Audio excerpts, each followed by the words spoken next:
प्रतापगढ़ नाम की रियासत में प्रताप सिंह नाम का बादशाह हुकूमत करता था। उसकी बीवी भानुमति बहुत ही रहमदिल थी। उनकी एक बेटी भी थी, सुनैना, जिसको कुदरत से बहुत मोहब्बत थी।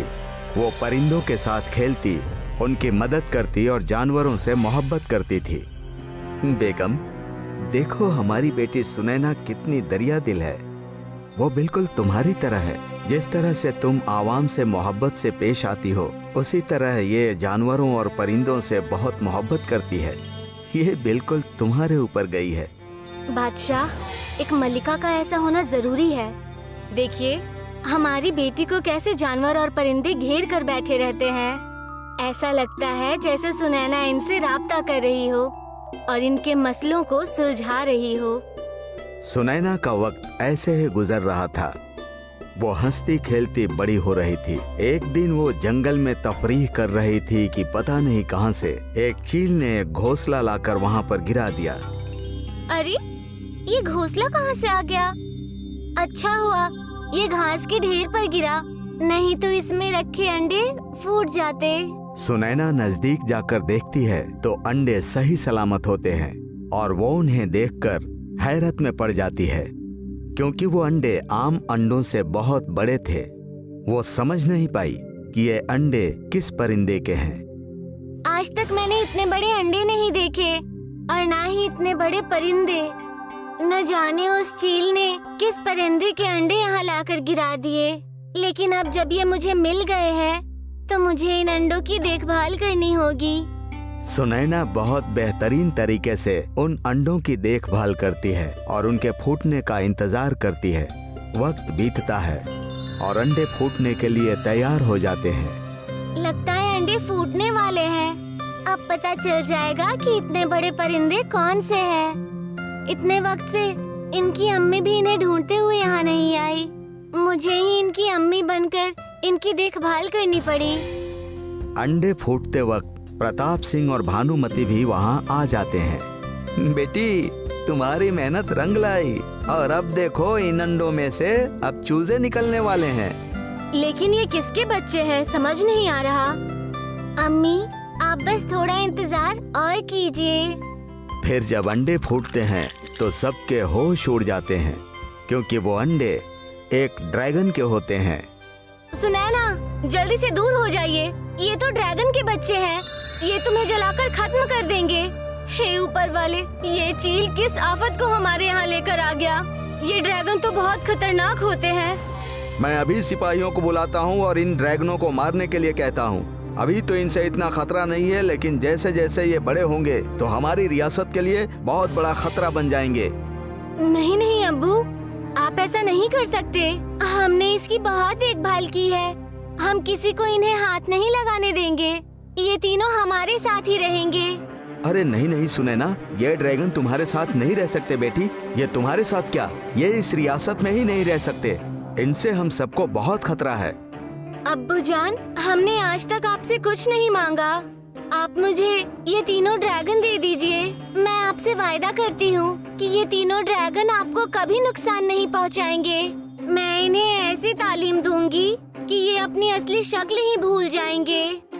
बेटा, तुम्हें तोता चाहिए तो तोता पाल लो, बंदर चाहिए तो बंदर पाल लो, लेकिन ये ड्रैगन नहीं। मेरी नाजुक सी बच्ची, तुम इन ड्रैगनों को सिपाहियों के हवाले कर दो। सुनैना किसी की भी बात नहीं मानती और ड्रैगन के बच्चों को हाथ नहीं लगाने देती। सब उसके जिद के आगे हार जाते हैं। अब सुनैना धीरे धीरे बड़ी होने लगती है और उसके साथ ही ड्रैगन के बच्चे भी। वो ड्रैगन को बेहतरीन तरीके से पालती है। सुनैना बेटा, अब तुम बड़ी हो रही हो। अब तुम्हें तालीम के साथ साथ लड़ाई के करतब भी आने चाहिए। इसीलिए लड़ाई का करतब सिखाने के लिए मैंने एक लड़ाका को बुलाया है जो तुम्हें करतब सिखाएगा। आज से तुम्हारी तरबियत शुरू होगी बेटा। ठीक है अब्बू जान। बेटा, यही तुम्हें सिखाएंगे। प्रताप सिंह जब सुनैना को लड़ाई के करतब सीखते हुए देखते हैं तो बहुत खुश होते हैं। सुनैना बेटा, तुम एक बहुत बेहतरीन लड़ाका बन रही हो और ये देखकर मुझे बहुत फक्र हो रहा है बेटा। अब्बू जान, ये सब आपकी दुआओं का असर है। आप एक अच्छे योद्धा और बादशाह हैं, इसीलिए आपके कुछ गुण मुझ में भी हैं। सुनैना लड़ाई के करतब सीखने के बाद अपने ड्रैगन दोस्तों के पास जाना नहीं भूलती थी। वो घंटों उनके पास बैठकर बातें करती रहती थी और उनसे बहुत मोहब्बत करती थी, जिसकी वजह से तीनों ड्रैगन उसकी हर बात मानते थे। एक दिन की बात है, बेटा मैं और तुम्हारी माँ एक साधु महाराज से मिलने जा रहे हैं। तुम यहाँ अपनी रियासत और खुद का ख्याल रखना। हमें उम्मीद है कि हमारे जाने के बाद तुम ये सब बढ़िया से संभाल लोगी बेटा। अब्बू जान, आप निश्चिंत होकर जाइए, मैं यहाँ सब कुछ देख लूंगी। बादशाह और बेगम के बाद जब सुनैना महल में अकेली थी, तभी वजीर आकर उसे खबर करता है कि पड़ोसी रियासत के सुल्तान ने हमारी सल्तनत पर हमला बोल दिया है। ये बात जब सुनैना सुनती है तो आग बबूला हो जाती है, मगर उसके पास बेहतरीन फौज नहीं थी, मगर उसे उस सुल्तान की फौज का सामना तो करना ही था। चाहे कुछ भी हो जाए, मुझे अपने राज्य को बचाना ही पड़ेगा। अब्बू जान को दिया हुआ वचन मैं ऐसे नहीं तोड़ सकती। सुनैना जब सिपाहियों से जंग लड़ती है तो वो हारने लगती है। जैसे ही पड़ोसी रियासत का सुल्तान उसकी ओर बढ़ता है, तभी वो तीनों ड्रैगन आ जाते हैं और उस सुल्तान को और उसकी फौज को हरा देते हैं। आज तुम तीनों ने साबित कर दिया कि तुम तीनों मेरे बहुत अच्छे यार हो। आज तुम्हारी वजह से मैं इस राज्य की रक्षा कर पाई हूँ, नहीं तो मैं तो हार ही चुकी थी। अगर तुम तीनों ना होते तो न जाने मेरा क्या होता। जब ये बात प्रताप सिंह और भानुमति को पता चलती है, हमें माफ कर दो बेटी, क्योंकि हमने ना जाने तुम्हारे इन तीनों ड्रैगन दोस्तों के बारे में क्या कुछ नहीं कहा था। आज हम महफूज हैं तो इन तीनों ड्रैगन की वजह से ही। इन तीनों ड्रैगनों ने तो कमाल कर दिया है। इन तीनों ड्रैगन की शोहरत तो अब दूर दूर तक है और इसी वजह से कोई भी हमारी रियासत की तरफ आंख उठाकर भी नहीं देख सकता। हाँ अब्बू जान, हमारे पास सेना हो या ना हो, पर हमारे पास 3 ड्रैगन्स हैं। सुनैना अब उन तीनों ड्रैगन्स के साथ और भी ज्यादा वक्त बिताने लगती है। अब उन ड्रैगन से किसी को भी कोई परेशानी नहीं होती थी, यहाँ तक कि सुल्तान भी अब उनको पसंद करने लगा था। गुजरात के शमशेरपुर नगर में साक्षी अपनी माँ सविता और भाई गोलू के साथ रहती थी। सविता लोगों के घरों में काम करके अपना गुजारा करती थी। उसके दोनों बच्चे तालीम लेने जाते थे। एक दिन, अम्मी, कल मेरे मदरसे में पेरेंट्स और टीचर मीटिंग है, आप कल मेरे मदरसे चलना। नहीं बेटा, मैं ठहरी अनपढ़ गवार, तुम्हारे मदरसे जाकर क्या करूँगी। नहीं अम्मी, आप खुद को ऐसा मत बोलिए, मैं आपको सब कुछ पढ़कर बता दूंगी और आपको चलना ही पड़ेगा, क्योंकि आपके बिना मदरसे वाले रिजल्ट नहीं देंगे। ठीक है बेटा, तुम इतना कहती हो तो मैं चलूंगी। सविता अपनी बेटी के कहने पर एक दिन स्कूल जाती है और रिपोर्ट कार्ड लेने क्लास में पहुंच जाती है। तब क्लास टीचर सविता से बात करती है और साक्षी के बारे में बताती है। मैडम, साक्षी पढ़ाई में कैसी है? हाँ, आपकी बेटी बहुत ही होनहार है, उसका रिजल्ट बहुत ही बेहतरीन आया है, इस पर मुझे बहुत गर्व है। आपकी बेटी की जितनी तारीफ करूं उतनी कम है। धन्यवाद मैडम, मेरी बच्ची को इतना होनहार बनाने के लिए। इसमें मेरा कोई हाथ नहीं है, आपने ही इसे इस काबिल बनाया है। नहीं मैडम, ये सब तो आपकी ही दी हुई तालीम का नतीजा है। उन दोनों को बात करते देख साक्षी हंसती है और बोलती है, अम्मी और मैडम, आप दोनों की मेहनत ने मुझे इस काबिल बनाया है, इसमें आप दोनों का योगदान है। बेटा, तुमने बिल्कुल सही कहा, लेकिन बच्चों की पहली टीचर तो उसकी माँ ही होती है। हाँ टीचर, आपने सही कहा, लेकिन एक टीचर के बिना हमारी वास्तविक तालीम अधूरी है। ये सारी बातें होने के बाद साक्षी अपनी माँ के साथ रिपोर्ट कार्ड लेकर घर की तरफ चलती है। रास्ते में एक हॉस्पिटल जल रहा होता है और लोग वहाँ से निकलकर भाग रहे होते हैं। ये देखकर साक्षी बहुत डर जाती है और रोने लगती है। अम्मी, हम हॉस्पिटल को कैसे बचा सकते हैं? बेटी, हम कुछ नहीं कर सकते, ये काम तो फायर ब्रिगेड वाले ही कर सकते हैं। अम्मी, हमें फायर ब्रिगेड वालों को फोन करना चाहिए और उन्हें जल्दी बुलाना चाहिए।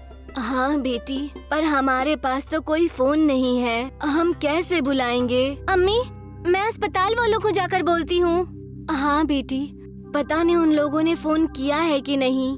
कभी कभी ऐसा होता है कि परेशानी में वो लोग उसका हल ढूंढने में असमर्थ हो जाते हैं। तुम जल्दी जाओ और अपना काम पूरा करो।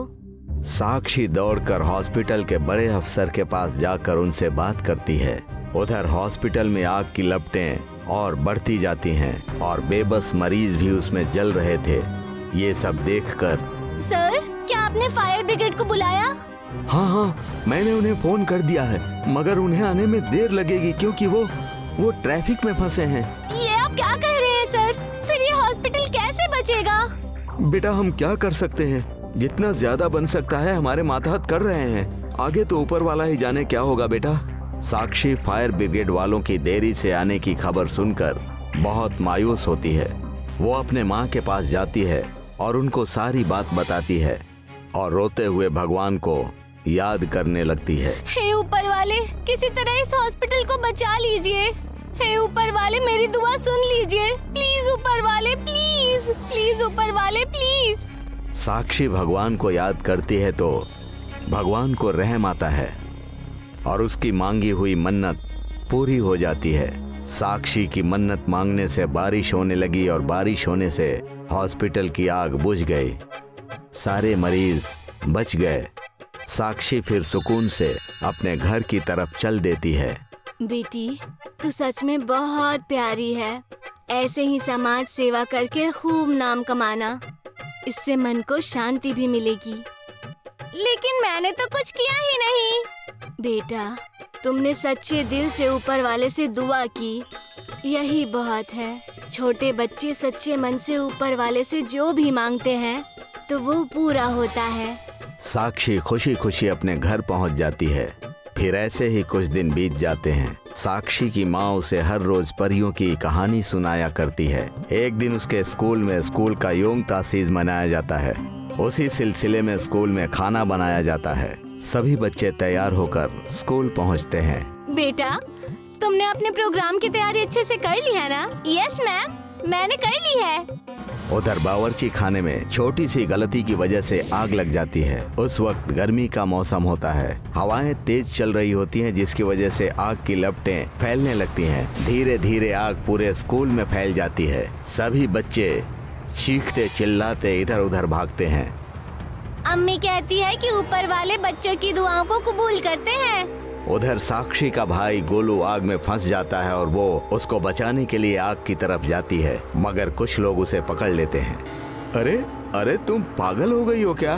तुम आग के बीच में जा रही हो, तुम भी जल जाओगे, रुक जाओ। मेरा भाई आग में फंसा है, मुझे बचाना है मेरे भाई को। फिर साक्षी अपने आप को बेबस पाकर भगवान को याद करती है। हे ऊपर वाले, एक परी को भेज दीजिए जो फायर ब्रिगेड की तरह आग बुझाकर मेरे भाई और बाकी सबको बचा ले। साक्षी के मिन्नत करने पर एक परी नाजल होती है और फायर ब्रिगेड की शक्ल लेकर स्कूल में फैली आग को बुझाने लगती है। कुछ ही वक्त में सारी आग बुझ जाती है और स्कूल में अमन हो जाता है। फिर सभी बच्चे महफूज वहां से बाहर निकलते हैं। ये देख साक्षी बहुत खुश होती है। हे ऊपर वाले, आपका बहुत बहुत शुक्रिया जो आपने मेरी मिन्नतें सुन ली। साक्षी के इतना कहते ही वो फायर ब्रिगेड परी की शक्ल में आ जाती है और कहती है, साक्षी बेटा, मैं तुम्हारे जैसे ईमानदार और मैं मेहनती बच्चों की सदा ही दुआएं सुनती हूँ। तुम ऐसे ही ईमानदार और मेहनती बनी रहना। बहुत बहुत शुक्रिया आपका परियों की शहजादी। स्कूल के सभी लोग साक्षी के इस काम के लिए उसे मुबारकबाद देते हैं और स्कूल के प्रिंसिपल साक्षी और उसकी मां को इनाम और एहतराम से नवाजते हैं। प्रिंसिपल सभी बच्चों को साक्षी की तरह बनने के लिए कहते हैं। ये बात मीडिया के जरिए पूरे शहर और फिर देश में फैल जाती है। सिंघीपुर गांव में श्रवण और संतोषी रहते थे। वो लोग बहुत ही गरीब थे। उन्हें एक बेटे का इंतजार था, जिसके कारण 3 बेटियां पैदा हुई थीं। बेटियों के नाम सोनी, निशा और रिया थे। बेटियों के थोड़े बड़े होने पर संतोषी एक बार फिर पेट से रही। देखो, इस बार बेटा ही होना चाहिए, वरना इस दुनिया में इस बार या तो तुम रहोगी या फिर मैं रहूंगा। इसमें मैं क्या कर सकती हूँ? ऊपर वाला जो देगा वही होगा ना। मैं कुछ नहीं जानता, लड़की हुई तो ठीक नहीं होगा। श्रवण संतोषी को ऐसा बोलकर गुस्से में काम पर चला जाता है। श्रवण तीनों बच्चियों से सीधे मुंह बात भी नहीं करता था। इस वजह से वो तीनों मायूस रहती थी। एक दिन वो अपनी माँ से कहती हैं, माँ, पापा हमेशा हमसे नाराज क्यों रहते हैं? हमारा क्या गुनाह है? हाँ मम्मी, दी सही कह रही है। पापा हमेशा हमें डांटते रहते हैं, कभी मोहब्बत नहीं करते। बेटा, पापा काम से आते हैं तो थके हुए होते हैं, इसीलिए नाराज रहते हैं। तुम लोग परेशान मत हो, मैं तुम लोगों से मोहब्बत करती हूँ ना। हाँ मम्मी, बस आप ही तो हमें मोहब्बत करती हैं। संतोषी के दिन ऐसे ही गुजर रहे थे। उधर परी लोक में एक बहुत ही नटखट और बहुत ही खुश मिजाज छुटकी परी अपने परी लोक में घूमा करती थी। एक दिन कुछ बड़ी परियां आपस में बातचीत कर रही थीं। धरती लोक कितना खूबसूरत है ना, मुझे वहाँ जाना बहुत ही अच्छा लगता है। हाँ, तुम सही कह रही हो। वहाँ पर नदी, तालाब, बहारें, खूबसूरत वादियाँ और लोगों का रवैया मुझे बहुत अच्छा लगता है। मुझे वहाँ गरीबों की मदद करके बहुत अच्छा लगता है। वो दुनिया बहुत ही खूबसूरत है। माँ, मुझे भी धरती लोक पे जाना है। नहीं बेटा, तुम धरती लोक पर नहीं रह पाओगी। वो दुनिया बहुत ही अजीब है और वहाँ शैतान लोग रहते हैं। माँ, अब झूठ मत बोलिए। बड़ी परी बात कर रही थी कि वहाँ पे बहुत ही नेक लोग रहते हैं और वहाँ बहुत खूबसूरत वादियाँ भी हैं। नहीं बेटा, वो लोग गलत बात कर रही थी। मैंने भी वो दुनिया देखी है। परी अम्मा के कहने पर छुटकी परी मान जाती है और धरती लोक नहीं जाती। मगर फिर कुछ दिन बाद दूसरी परियां भी उस दुनिया की बहुत तारीफ कर रही थीं। वो सुनकर छुटकी परी के मन में धरती लोक पर जाने की चाहत और बढ़ गई। मम्मी, मैंने आज भी दूसरी परियों को उस लोक की तारीफ करते सुना है। बेटा, मेरी बात मानो। उस दुनिया में तुम नहीं रह पाओगी और वो दुनिया अच्छी नहीं है। मगर माँ के फिर से समझाने पर छुटकी परी मायूस चेहरा लेकर चली जाती है। इस बार मैं अपनी मम्मी को ये बात नहीं बताऊंगी, नहीं तो मम्मी मुझे उस लोक में कभी जाने नहीं देगी। फिर छुटकी परी बड़ी परियों को धरती लोक जाती हुई देखती है तो अपने जादुई छड़ी का इस्तेमाल करके गायब हो जाती है और उनके पीछे पीछे निकल जाती है। और इस तरह वो अपनी अम्मा को बगैर बताए धरती लोक पर पहुंच जाती है। वाह, ये दुनिया कितनी खूबसूरत है। मेरा तो मन कर रहा है मैं यहीं रह जाऊं। इधर छुटकी परी घूम रही होती है और उधर संतोषी के 9 महीने पूरे हो जाते हैं और डिलीवरी का दिन आ जाता है। गांव की दाई अम्मा संतोषी की डिलीवरी करवाती है, मगर फिर उसे बेटी ही होती है। श्रवण, तू चौथी बेटी का बाप बन गया। ये सुनकर श्रवण को बहुत गुस्सा आता है और वो अपनी बेटी को उठाकर ले जाता है। संतोषी मायूस हो जाती है। श्रवण उसे मरने के लिए सड़क के बीच में रखकर चला जाता है। हे भगवान, तुमने मुझे कोई बेटा नहीं दिया, मगर अब मैं और बेटियों का बोझ नहीं उठा सकता। सड़क पर पड़ी बच्ची बहुत जोर जोर से रो रही होती है और तभी एक ट्रक वाला नशे में धुत होकर ट्रक चलाता हुआ आ रहा होता है। इधर छुटकी परी घूम रही होती है और उसकी नजर इस बच्ची पर पड़ती है। वो परी बच्ची को जल्दी से उठाकर उड़ जाती है। हे मालिक, मैं ना होती तो ये बच्ची तो मर ही जाती। कैसे लोग हैं जो इस छोटी बच्ची को रास्ते पर छोड़ गए। मम्मी सही कहती थी कि ये दुनिया अच्छी नहीं है।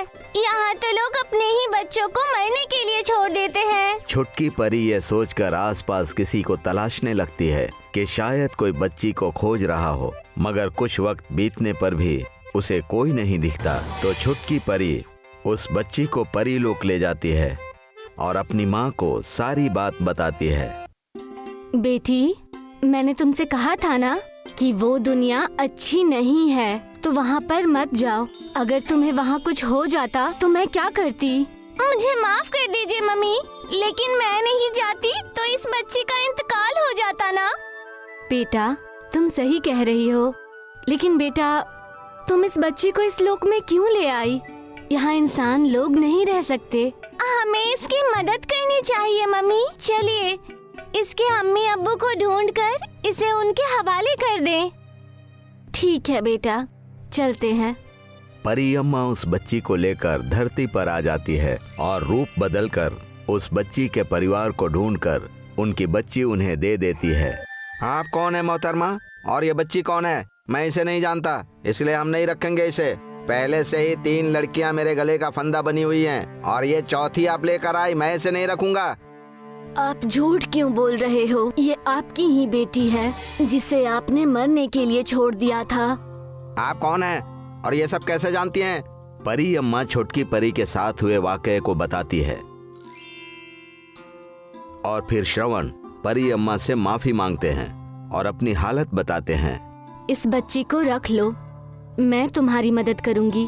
परी अम्मा अपने जादुई पंख से श्रवण की टूटी हुई झोपड़ी नई कर देती हैं और उसकी माली हालत को भी दुरुस्त कर देती हैं। बहुत बहुत शुक्रिया परी अम्मा, जो आपने मेरी इतनी मदद की। अपनी इन बच्चियों की देखभाल अच्छे से करो, ये एक परी का ही रूप है। परी अम्मा, मुझे इन बच्चियों से उतनी परेशानी नहीं है जितनी कि मैं बेटे के लोभ में इनसे नफरत करने लगा था।